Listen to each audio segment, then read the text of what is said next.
Have you ever want to see a documentary that opens your eyes to a person who looks and is very little like you thought they may be?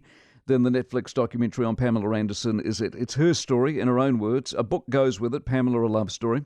The abuse in her early life, one in a million break that led to Hollywood and Hugh Hefner and Playboy.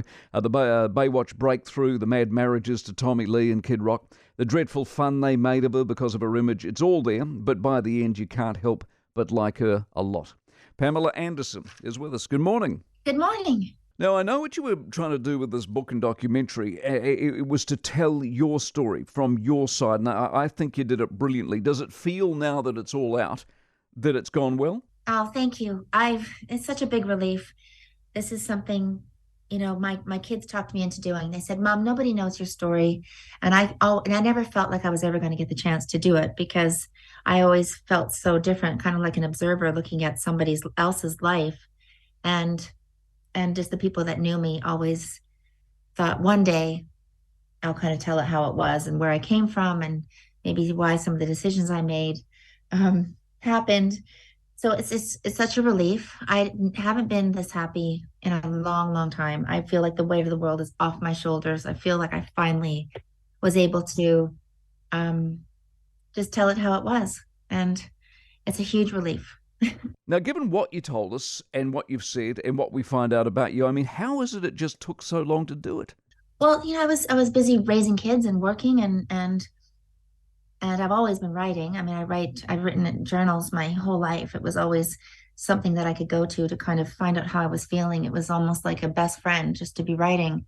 And my kids just said, "It's time. It's time, Mom. Like you're home. I'm at the ranch. I have this little place on Vancouver Island. I'm, pickling vegetables, and I had this time." And I just thought, well, now I'm actually full circle. I've gone back to the place where I grew up in. So let me feel the feelings of all the different chapters of my life and write about them. And so it was just a great time. And the documentary and the book weren't supposed to come out at the same time. Originally, I was just going to write a book, and this documentary came up, and then they were going to be coming out, within a few months of each other. And we thought, why not just have it all come out on the same day? And so that worked out really well. And there it is. I just said to my kids, I said to Brandon, who produced the film, and a great director, Ryan White, I said, "Here's the keys to the archives." I go, "I don't know what I've saved, what's up there, but I know there's no dead bodies up there. So just have at it and don't tell me anything, and I'll see it at the premiere." See, that's the interesting thing. The documentary is made because you kept so much stuff. There's an extraordinary amount of archive material. None of that stuff, you wouldn't have a documentary. I don't think so. I mean, I had like stacks of, my diaries and legal pads and things that I've scribbled on and kept for some reason. I had no idea that I kept it.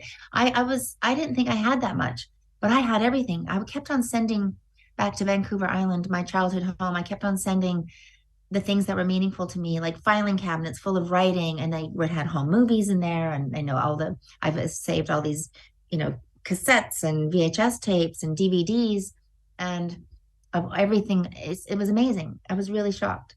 So that was good for them because the documentary people were hoping I had something, and they were blown away with how much stuff I had. So they had a lot to play with. Now, I get why you did it the way you did it, but I'm going to ask you anyway. In no makeup, all natural, just shoot me. How come?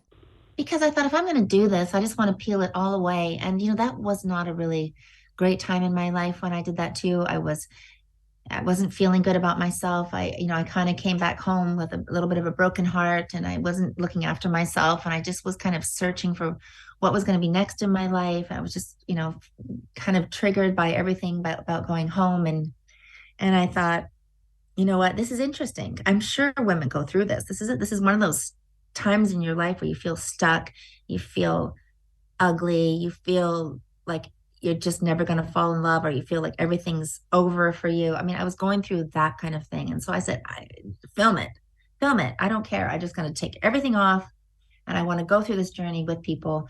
And as and if you like me like this, then maybe you can like me if you like me at my worst, you can like me at my best, maybe. I don't know. I just thought I'm just a human being, and this is what I look like. I'm 55 years old. Indeed. Tell you what, the documentary Love Pamela, Pamela, a Love Story, the book. Tell you what, you're the star of the show, obviously, but the other two stars are your sons. You must be immeasurably proud of how they've turned out. So proud. It could have been a disaster. I guess, right? But there's a lot of love in our family, and the boys were priority, and they've turned out so wonderful, and they are so protective, but they also have their own lives. They're, they've just taken on this little bit of a challenge, like this side project kind of. But Brandon has really taken this all on, and he's a creative force, and he's looked after some, just it was incredible to watch.